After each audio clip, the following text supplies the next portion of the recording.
LA 돈TV 시청자 여러분 안녕하십니까? 이용돈입니다. 자, LA 돈TV에서는 오는 11월 미 대선을 앞두고 미국의 전반적인 정치 이야기도 조금 나누도록 하겠습니다. 그렇다고 어떤 주관적인 내용보다는요, 객관적으로 우리가 미국에 오래 살면서도 미국의 정치에 대해서 조금 무관심했고, 또한 잘 알려고 하지 않았던 것들이 분명히 있었던 것 같습니다. 자, 그래서 이제는 하나하나 좀 알아보는 시간을 좀 가져야 할 텐데요. 일단 오는 11월에 미 대선이 있다는 거 많은 분들이 아시는데요. 자, 그리고 이제 민주당 대선 후보로 이제 확정이 됐죠. 조 바이든 전 부통령이 재선에 도전하는 트럼프 현 대통령하고 이제 한판 승부를 벌이게 됐는데, 최근 여론조사, 특히 이제 CNN 여론조사에 필두로 해서 두 사람의 지지율이 두 자리 숫자 차이로 조 바이든 전 부통령이 앞선다는 결과가 나왔습니다. 바이든 전 부통령이 55%, 현 트럼프 대통령이 41%에 그친 거죠. 그래서 14포인트를 조 바이든 전 부통령이 앞선 겁니다. 그런데 이런 소식을 들으면은 트럼프 대통령의 지지자분들도 좀 발끈할 것이고, 때로는 여유를 좀 가지실 것 같아요. 트럼프 대통령은 이런 걸 이제 듣고 가만히 있을 뿐이 아니죠.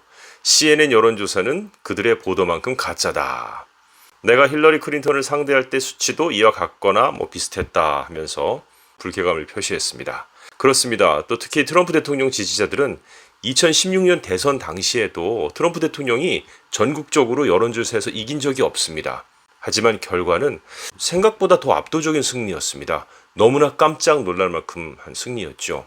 자, 그래서 이번에도 어떻게 될지 모르는데, 그런데 우리는 정말 조 바이든에 대해서 너무 많이 모르고 있지 않나 싶습니다. 자, 그럼 지금부터 조 바이든 전 부통령에 대해서 좀 잠깐 알아보겠습니다.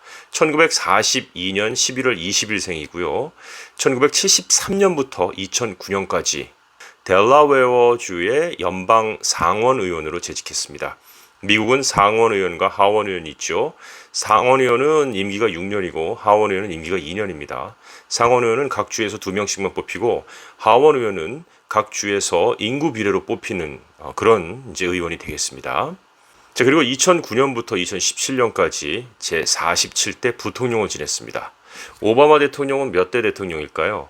44대 대통령이고, 조 바이든은 부통령으로서는 47번째이기 때문에 47대 부통령을 지낸 겁니다. 네, 앞서 말씀드렸듯이 조 바이든 전 부통령은 1942년 11월 20일 펜실베니아주 스크랜턴의 아일랜드계 로마 카톨릭 집안에서 태어나서 10살 때 부모를 따라서 델라웨어주로 이주해서 그곳에서 쭉 성장을 합니다. 대학교도요, 유니버시티 오브 델라웨어에서 사학과 정치학을 전공했고요. 이제 뉴욕주에 있는 시라큐스 유니버시티에서 법학을 전공해서 법학 박사 학위를 얻습니다. 그래서 델라웨어주 변호사 자격을 얻고 웰밍턴에서 변호사로 활동하다가 1972년 만 29살 때입니다. 진짜 젊은 나이라고 표현하기도 뭐한, 어떻게 보면 정치 쪽에서 보면 어린 나이죠. 민주당 소속으로 연방 상원의원 선거에 출마를 합니다.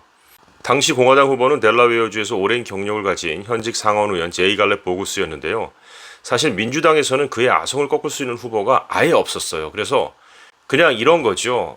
그래, 경험 삼아 한번 나가봐. 그래, 너 왜 그랬냐면 상대 공화당 후보가요, 당시 37대 리차드 니슨 대통령의 강력한 지원을 받은 반면에 바이든은 당선 가능성이 희박했기 때문에 민주당에서 좀 별로 기대를 하지 않았어요. 그런데 1972년 11월에 치러진 선거에서 상대 후보를 딱 1% 차로 꺾는 이변을 연출하면서 이때 조 바이든 전 부통령이 전국적으로 주목을 받게 됩니다. 이로써 바이든은 미국 역사상 5번째로 젊은 나이에 상원의원 자리에 오를 수 있게 됐는데요. 이게 이제 현대로 들어와서는 가장 최연소라는 타이틀을 갖게 됩니다. 근데 사실 이러한 기쁨도 잠시였고요. 그로부터 한 달가량 후인 12월 18일 부인과 자녀들이 교통사고를 당해서 부인과 갓난딸은 사망했고요. 어린 두 아들은 중상을 입었습니다. 이 충격으로 상원의원직을 포기할 것까지 생각했지만 주변의 만류와 도움으로 의원직을 받기로 했고요. 그 다음 해 초 국회의사당에 대신해서 아들들이 입원한 병실에서 상원의원 선서를 했습니다. 두 아들은 그 후 회복되었고, 바이든은 1977년 질 트레이시 제이컵스와 지원해서 딸 하나를 더 두고 있는 상황입니다. 이렇게 보니까 조 바이든은 1973년부터 상원의원으로 재직하면서 다양한 경력을 쌓으며 폭넓은 활동을 했는데요. 상원 의원 앞서 말씀드렸듯이 6년 주기인데 선거에서 계속 당선됩니다. 그래서 2008년까지 35년간 상원 의원으로 활동을 하고요. 그야말로 상원의 대표적인 거물이 됩니다. 특히 외교위원회와 법사위원회 활동하고 외교, 국방, 법률 분야의 전문가로 명성을 떨쳤습니다. 그리고 2007년 회기부터는 상원 외교위원회 위원장으로 재직을 했던 것이죠. 이렇게 계속해서 상원 의원을 몇십 년간 한 사람이라면은 분명히 더 큰 목표가 있었을 텐데 조 바이든이 1988년과 2008년 두 차례 민주당 대통령 후보 경선에 나선 바가 있는데요. 뭐 두 번 다 사실은 경선에서 미끄러집니다. 하지만 1988년에는요, 미국이 레이건에서 아버지 부시로 내려오는 공화당 대통령이 막강한 모습을 보일 때였고요. 2008년 되니까 정말 풍부한 상원 의원의 경력이나 경험에도 불구하고 버락 오바마와 힐러리 클린턴에 밀려서 그냥 일찌감치 경선을 포기하고 맙니다. 자, 그런데 바이든은 대통령 후보로 선출된 버락 오바마의 부통령 런닝메이트로 지명이 됩니다. 오바마 대통령은 왜 조 바이든을 부통령으로 런닝메이트로 지목을 했을까요? 자, 이 이유는요, 버락 오바마의 취약 분야인 외교 국방 분야의 약점을 조 바이든이 보완할 수 있을 것이라는 점이 작용했다라고 분석이 되고 있습니다. 2020년 11월 3일 치러지는 미 대선. 바이든 전 부통령은 대선에서 중요한 스윙 스테이트의 경쟁력이 있다는 것이 강점으로 꼽히고 있는데요. 특히 트럼프 지지층인 중서부 백인 노동자 계층에서도 경쟁력이 있다는 평가를 좀 받고 있습니다. 또 경합주의 하나인 펜실베니아주 출신이기도 하죠.